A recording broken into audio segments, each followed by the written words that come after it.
Welcome to the Transformers podcast once again. This is Shawn and Thomas and Sammy. And this time, if you have listened to the first 3 episodes, at the end of every episode, we give a brief description of a Transformer from the first season, along with their original toy quote and description, along with their fate after the original Transformers movie. And today we're just going to take a look at Soundwave and all his cassettes. The following podcast is an older podcast from 2018. Please like and subscribe to hear future podcast episodes when they appear on YouTube. You can also hear the podcast by searching Sparkcast on any program that searches for podcasts, or go to geekaid.com. One of the interesting things about Soundwave is his original name was actually Cassette Man. Are you serious? Yes. He was a Mega Man boss. Is that what you're saying? Cassette Man. It actually wrote it on the side, but I guess that wouldn't sound intimidating as an evil communications officer. Oh no, watch out for Cassette Man. He's gonna throw some rad tunes at us. Oh my god. Well, can you imagine, like, CD Player Man? Or, watch out for 8-Track Man. Beta Man. But then Beta Man could also be a fish. Yeah. Maybe that's why. Part fish. Maybe that's why they had to overcompensate with him having just such a unique voice compared to everybody else. Well, if you don't know Transformers, the brief description of Soundwave is he always has that giant square on his chest. He's always blue and is the communications officer, and he can shoot out mini Transformers from his chest, and they tend to follow him no matter what for some reason. But the thing I thought was the most interesting, that his 2 guns actually transforms into batteries. Oh wow, really? Yeah, it's for his disguise, so that then when they find him, they think, oh, it's just a cassette, and here's the batteries. Oh wow, I never noticed that. Yeah, Maybe I haven't seen What that if they episode just just took yet. out the batteries, though? What's that? Sorry, what if they just took out the batteries? Somebody finds a cassette tape, they just take out the batteries, and, like, they just have a pair of... Yeah, they just look, it's like, oh, here's a battery. I could use this for my own stuff. And they just take his guns or whatever. Later something explodes and they have no idea why. But Like, I feel like that's a poor design choice, Soundwave. what I found interesting about Soundwave is that it was Frank Welker doing the voice, but he just voiced Dr. Claw because he knew they would edit it later with modulations. Right. And so that's his voice. The other interesting thing is he came with a microphone and headphones, which we did not get here. I mean, were they functional? Or... No, not at all. No, okay, so they They're were toys. mini toys. Yeah, they're okay, toys. all right. Can you imagine I was how- like, what? I see it. You Buy plug in, Soundwave, the $180 toy of this season. plug the I mean, that's what microphone. masterpieces are. Yeah. We just went to our first Transformers convention and saw all those figures in the wall, and I'm like, these are so expensive. Yep. I can't go to a Transformers convention because I would walk in and then be immediately broke. Yeah, I made sure to only buy one thing, and the 2 things I was looking for were in the same box together. I got the Rodimus and Cyclonus 2-pack from, like, I guess 8 years ago. Nice. Yeah, and I was like, I gotta get this. It's the 2 people I'm looking for in one box. Yeah, I mean, even I went with the intention of not buying anything, because I'm not really into, like, figures and stuff like that, but even I walked away with something. It wasn't a figure, I walked away with some art. Yeah. That was still, that Yeah, was no, pretty cool. it's- So yeah, like, Oh, if yeah. you probably would walk in there and was like, I have to have everything. Yeah, I totally got There were an so many original- artists there that I follow on Tumblr, and so I kind of sad I didn't go. It was the one in Virginia. It's like apparently it travels the country at different locations. I was like, well, I've never been to one. Might as well check it out. But yeah, I'm glad you guys enjoyed it. Yeah, I definitely remember seeing the Soundwave one too, because there were a lot of different versions of Soundwave: black Soundwave, bright blue Soundwave, or regular blue Soundwave. What about neon blue Soundwave? And I'm just, oh my god, so many choices. Interesting note, applicable to what I talked about last time, for Soundwave was created by Shinji Aramaki. He directed Megazone 23 and the 2000 Appleseed animes. But he was also designer for characters on Mask and New Adventures of He-Man are the most famous ones. But he also created a lot of the mech designs for Bubblegum Crisis and Genesis Climber, and somehow a lot of Digimon from Digimon Tamers. I don't know how that is applicable to mechs unless they hired him for like some machine-like character. There's like robot Digimon. Yeah, the thing that I thought was just really ridiculous about Soundwave was the business, how they ran Soundwave in the cartoon, is they wanted not to feature Buzzsaw, the cassette tape that comes from Soundwave, in the show very much, because Buzzsaw already came included with Soundwave. They wanted the kids to watch the new ones that they didn't have, so then they would have to go out and buy the other ones. I was like, Makes sense. yeah. Gotta sell toys. It sounds kind of shady, but then again, all of Transformers is to sell toys. So I don't know how I can, single out Soundwave for that when the whole show is that. Yeah. So do any of you guys have any thoughts about Soundwave? Like, do you guys like him, hate him, just don't even care about him? Go ahead, Sam. Sorry, you go first. All right. Yeah, I actually, after Starscream, Soundwave is he's definitely probably my second favorite Transformer.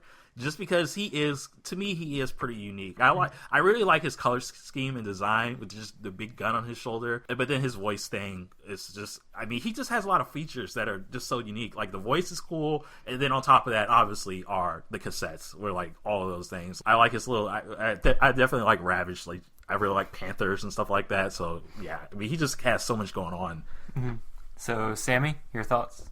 Yeah, he's not my number 2, but I do enjoy him, and he's one of the only other characters that I enjoy him throughout the iterations of all the Transformers things. Like, they keep his character solid. Of course, I love his design, and, like, he's voiced by Frank Welker, so, like, how can you not love him? But he's not my favorite. Yeah, that's okay. I guess another thing I would say about Soundwave is, I guess his character archetype has been used in other Transformer shows. I guess everybody knows that I've really only watched Beast Wars. Scorponok is kind of like a similar thing, where here's a somewhat like second in command that is really loyal to Megatron, and just everything he does, he always defends Megatron, the leader, and all that stuff like that. The thing is, Scorponok he just always just seemed boring. There was nothing special about him. He's just like... Well, you haven't seen the original Scorponok, who will eventually show up in the Japanese Headmaster show, and he actually becomes the leader of the Decepticons. Oh, really? For quite a while. So what? Yes.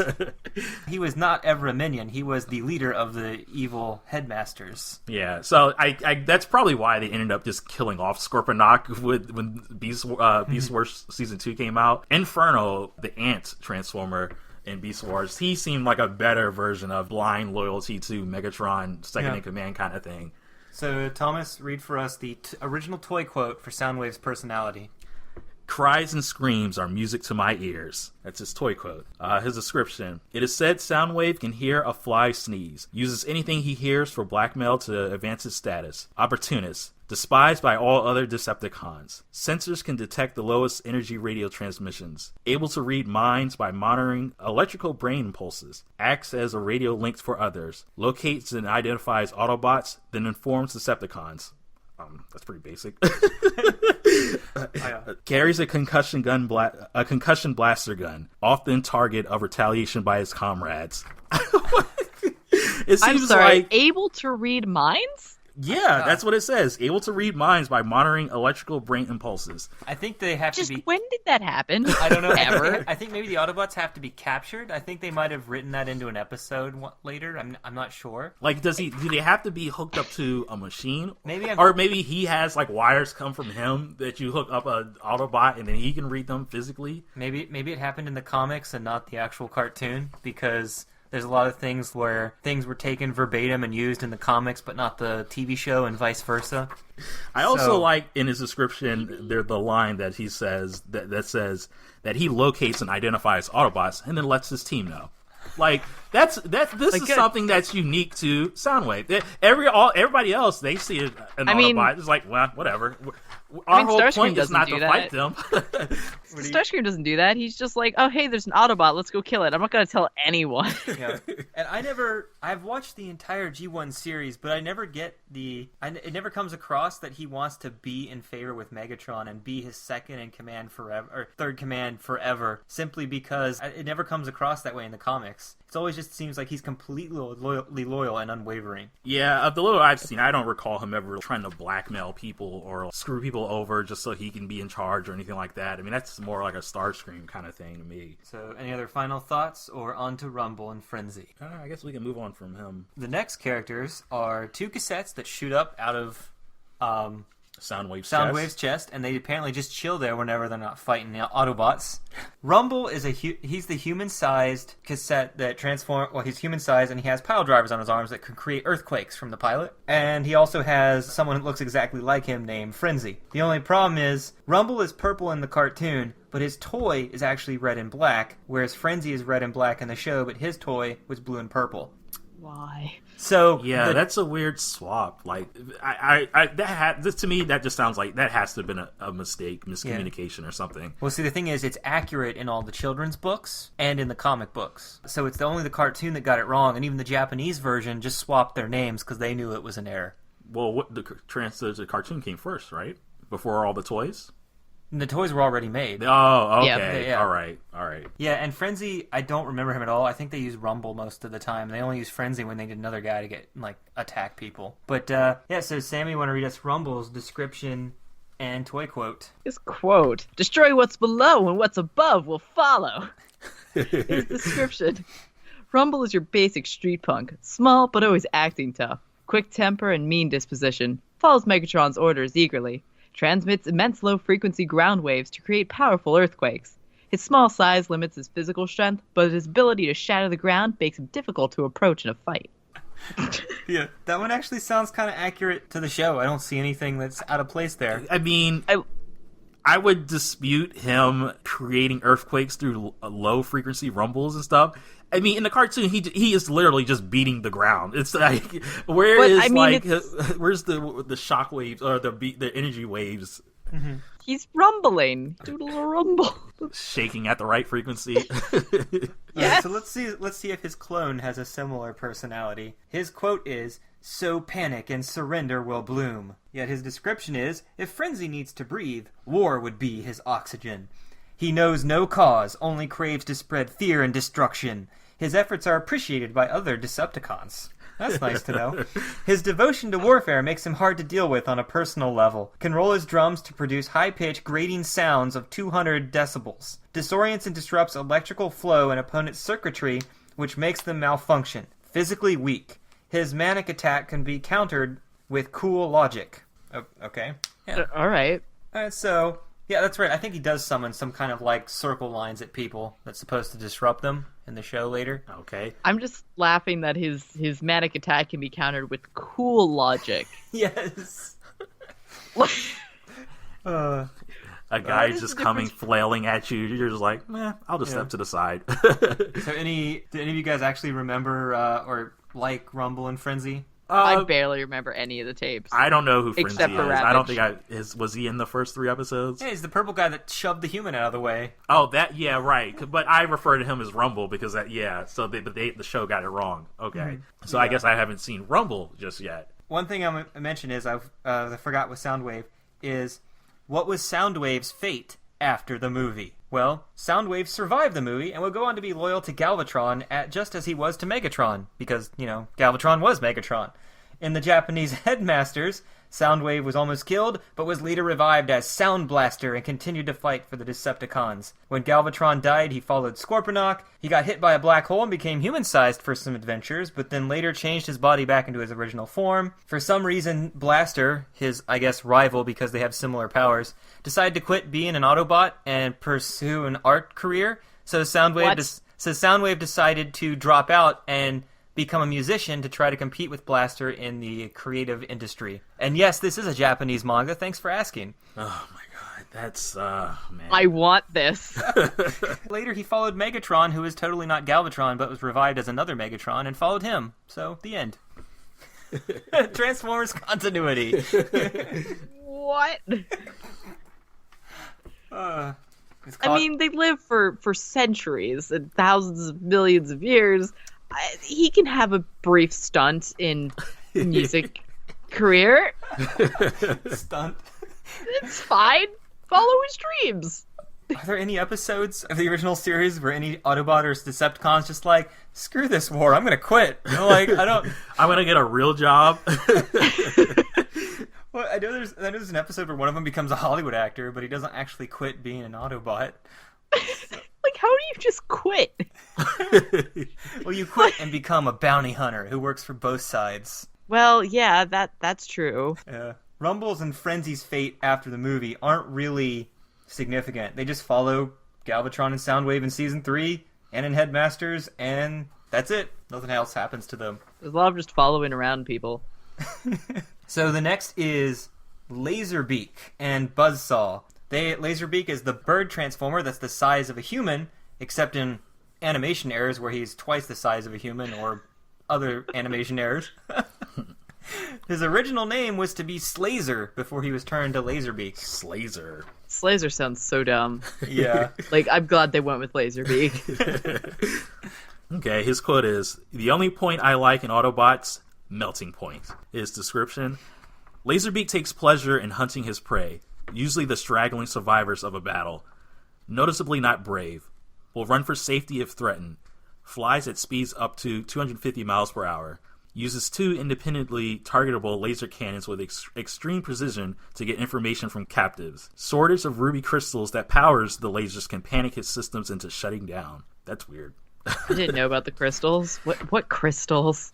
It's like stuff they write, and then they never find a way to actually incorporate it into the plots in any way. Yeah, that's the thing really. I'm noticing with these descriptions. They're supposedly having like powers and stuff that it sound pretty useful. If you use it in the show, I feel like battles would just end right there. Well, like Megatron is supposed to have a mini black hole inside his chest. According to the description. One side has a black hole. That seems like a pretty good way to like thrust yourself to victory. Yeah, Sammy, did you read the comics where he actually used that power when he was captured? I don't remember that at all. It's like people remembered what the toy description was and remember he had this power.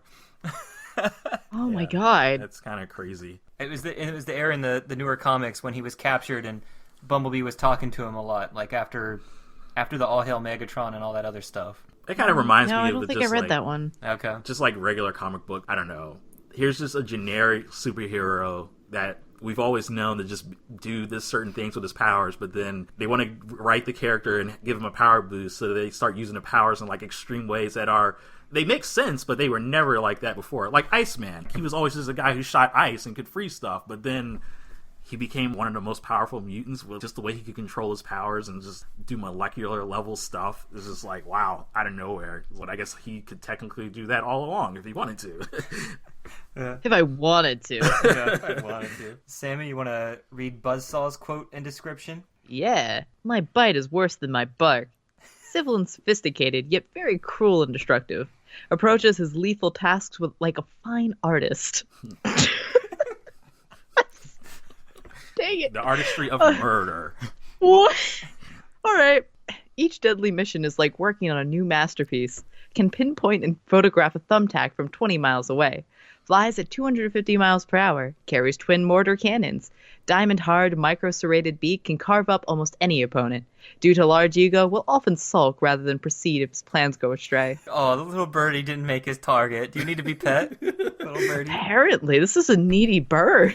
Yeah, a needy bird that likes to make art out of his victims. So, What? Well, I'm that's staring at this confused. yeah, for some reason, in one of the other descriptions I read, it said he actually likes to make art out of the corpses of his victims. I don't know if that's just another version or if that was, because that's definitely not in this version. Anyway, I don't even remember Buzzsaw because if you have Laserbeak, you don't need Buzzsaw. Exactly. Yeah, I had to look and see, like, what is Buzzsaw? And it's like, he's just a bird. Why do they have 2 birds? Because it's another figure you can buy. Why not? Yay! All you have to do is recolor it. Bam! Instant money. For profit. So their fates after the movie, they were both in Headmasters. For some reason, Buzzsaw could actually talk in Headmasters, whereas Laserbeak could not. Laserbeak was eventually transformed into a mini tank, which is apparently perfect for spying on people. And yes, that was another manga change. Before Beast Wars, he was granted amnesty and rebuilt into a humanoid just like Ravage during Beast Wars. Yet they actually made a toy called Laserbeak with a Z in it in the Beast Wars toy line that wasn't actually incorporated into the show itself. And since it copied Laserbeak's original quote from G1, many people think that that's actually him during Beast Wars, even though he never shows up in the cartoon. Ravage, the best cat. Unless anyone other thoughts on Laserbeak? All right. Yeah, we're on to Ravage now. Like, he's best cat. You already forget. Yeah. Already forget. I didn't even ask about him, so... I like how, apparently... I don't understand this at all. Okay, Ravage, in the Japanese comics, they say he was actually an Autobot Imperial Guard. And then he also has a son somehow. I didn't think Autobots, Decepticons could have children. I didn't even bother to look at that because I didn't want to read like 80 minutes of backstory. So I just skipped that over. But apparently his name was supposed to be Stalker before it became Ravage. Yeah, that would have been fine. Yeah, Now, Ravage is much better than Stalker. It's a much better name, yeah. The weirdest thing about Ravage is their trademark for Ravage couldn't be used during Beast Wars, which is why he was called Shadow Panther at first. But then they were like, well, wait, that was already copyrighted. So they just called him a Tripredicus agent in the show. And when the Energon cartoon came out, they called him Battle Ravage. They thought they had the rights to Ravage, but they weren't quite sure, so they just tacked another word onto him. I don't think that's quite how copyright works. But okay. Tell the major corporation that. So, yeah. Any thoughts on Ravage, Sammy? All right, I already love cats, so he's already cool. But the comics, actually, the new ones, have made me really, really like him. And the things that happen in, like, issue 50 around of More Than Meets the Eye makes me cry. Okay. So, is this not to spoil. Is this after? I haven't read Beyond Combiner Wars. It is before Combiner Wars. Is it? Okay. No. It's a little bit afterwards. Oh, okay. I didn't even remember Ravage being present during any of these comics. Oh, he comes back. Oh, he comes back and he's looking for Megatron. Oh, he's going to be disappointed when he finds out Megatron is, not evil anymore. He's very disappointed.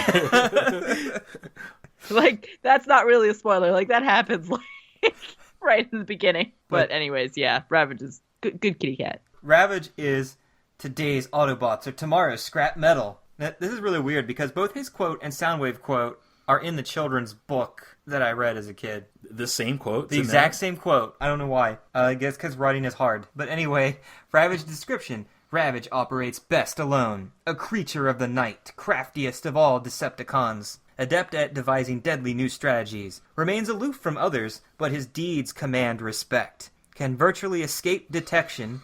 Emits an electromagnetic mission shield, has a soundless walk, and disappears in subdued light or shadow. Carries 2 powerful heat-seeking missiles. Light-sensitive, so he can be blinded. Can't most of them be blinded? Maybe he's more blinded than others. You see how when you walk in the sun, and you're like, after being in the dark for a while, and you're like, oh man, 5 seconds, you need to adjust. Maybe for him it's 30 seconds. I don't know. Poor Ravage. I take issue with one line of his description where it says he's the craftiest of all the Decepticons. Oh, you're going to say Starscream is the craftiest? You know what I'm going to say. I mean, it's true. It's true, though. What plan has Ravage come up with? So, next episode, are we going to review your Starscream fan fiction? I'm curious. That's just a joke because the way he said how he likes Starscream. It's still a masterpiece I'm working on. I still need more bodies like Buzzsaw. I'm still working on it. Gotcha. No, I mean, take your time. Like, so Sammy, Starscream had 400 million years to take his time. So, yep. So Sammy, I hope this doesn't destroy your love of Ravage, but this is his fate after the movie. Oh no. Okay, Ravage survives to season 3 in Headmasters. After the war, he was granted amnesty and given a humanoid body. What? Yep. Have you seen Beast Wars? I have not. Okay, so he was involved with the little girls who were not yet the Kiss players, but the little girls that had adventures before Kiss players, from behind the scenes where they traveled through time, and he was trying to create a world free from conflict, but was defeated by little girls. Went back in time to the original Beast Wars cartoon to apprehend Megatron, ended up turning on the Autobots when he found out that Megatron had some secret plan millions of years ago and decided to be evil again, and then he was destroyed. You thought that was the cartoon, because you know what happens, when people start writing comics, they come up with all kinds of reasons to bring people back to life. Oh, of course. So, Tarantulas rebuilt him as a transmetal, and then he went on more time-traveling adventures. He's got a lot of... where's his time machine? Why does he... If he's supposed to be the craftiest of all the Decepticons, why hasn't he actually achieved his goal? He has a time machine. Well, I don't know if he has I have a time so machine. many questions. I don't remember what it was. Like, it's called, 15 Go-Go or Girls Go-Go. Teletran 1 is now, a 10-year-old girl for some reason, going on adventures throughout time, and I guess Ravage is there. I don't know. It's it's manga continuity, so Are we gonna have to talk about the Kiss stuff eventually? Yes. Oh God, why? Why? Well, don't worry. A lot of the audio has never been translated, so all you have to worry about is the manga. The visuals might be too much itself. No, see, the visuals is what makes me just roar into laughter because somebody spent time drawing this. Okay. Man. I was actually curious as to if you heard of that before. Yep.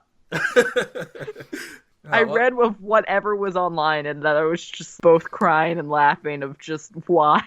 When we were at the convention, they actually had a Rodimus Prime Kiss Players figure. Oh. But the Rodimus Prime looked cool, but then again, it came with, a little girl.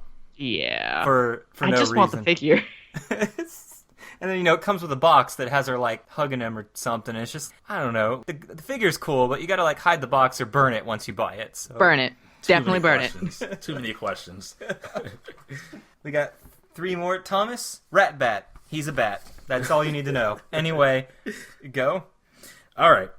His quote, "The road is my dinner plate." Description: has no friends, only business partners. His only allegiance is to himself. Refuels by plunging his mecha fangs into new cars' gas lines. The better made the car, the better the gasoline tastes. All right. That's, okay. All right. Moving on. He's a bat. That makes sense. Maximum flying speed, 65 miles per hour.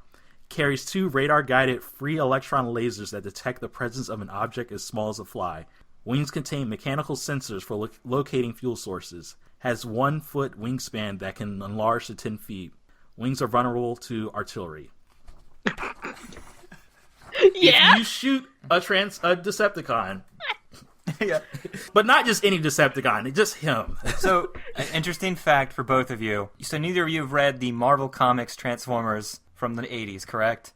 I have not. Here and there, but not all. After Optimus Prime and Megatron are no longer leaders, Ratbat becomes the new leader of the Decepticons. Yup. Shockwave has already been taken out because of Megatron, and so now for some reason Ratbat is leading them. And I think Starscream is disassembled or disappeared or something. Yeah, I was too. going to ask what happened to everybody else who was also vying for control. And then you said Soundwave's dead. Okay, well, what about Starscream? He really should have been the number 1 to come up next. But I guess, okay, Ratbat by default becomes the But he runs it like a business. He's like, we're using too much fuel over here. We got to do this over here. And I'm like, yeah, this is a really terrifying He's really villain. concerned about the economics of war.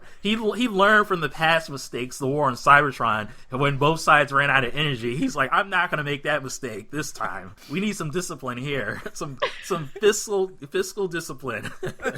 Ratbat won't show up until the actual movie, but he does, of course, like all the other cassettes, survive, but he never shows up again. In all the manga, it's the manga that takes place before the movie, so no one really cared about Ratbat afterwards. No, that's all you need to know. I mean, yeah, there's nothing interesting about a Taxman. There's the 2 final cassettes that only show up once in Season 3. One is a little T-Rex, and the other is a little Stegosaurus, called Overkill and Slugfest. They look awesome, and if I was a kid, I would have totally wanted the Stegosaurus if I had known this was out there, because that was my favorite dinosaur growing up. Stegosaurus, really? Yes. Aw. But, I mean, you always need more dinosaur robot toys. Like, that's what sells. Yeah. Sammy, do you want to read the quote for Overkill and his description? The T-Rex. Yeah. Too much destruction is never enough. Whether talking, terrifying, or attacking, he does everything to excess. So busy proving how tough he is by snapping cars in half between his jaws that he forgets his mission. Can record data as a cassette, rip open the hull of a battleship as a Tyrannosaurus. Armed with 2 batteries of motion missiles, each reacts to any moving object bigger than a baseball and explodes on contact. Okay. All right. That's interesting. Okay. I'm glad that he's a very forgetful dinosaur. And then we have Slugfest, the Stegosaurus. Expect betrayal, and your friends won't disappoint you. Does that sound like a Starscream quote? Is that why you're laughing over there? There's so many... Like, it just reminds me of the new comics, that's all. A lot. He's as slow and stupid as he looks, plays back the message he carries, thinks others are talking about him, and goes into violent rages.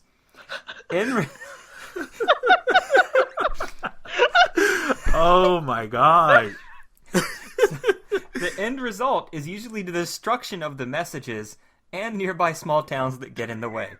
In Stegosaurus mode, plates on the back, like teeth on a chainsaw, cut through any substance, and he carries 2 solar-powered vibro cannons. So he's a little self-conscious, little Decepticon. He also sounds like he's got 2 detriments, because he's always destroying the stuff that he records, so why do you need him when you got Laserbeak? Especially when he's slow. Your reconnaissance is not going to get to you in time before the battle that he's telling you about actually happens. Yeah, that's probably why he probably wasn't used as much, because I feel like the Decepticons really probably wouldn't like him. He would probably... They would probably murder him, because he doesn't seem very unique. Well, I hope Soundwave you guys... just keeps them around because they're cute. Well, I hope you guys won't murder me after this, quote.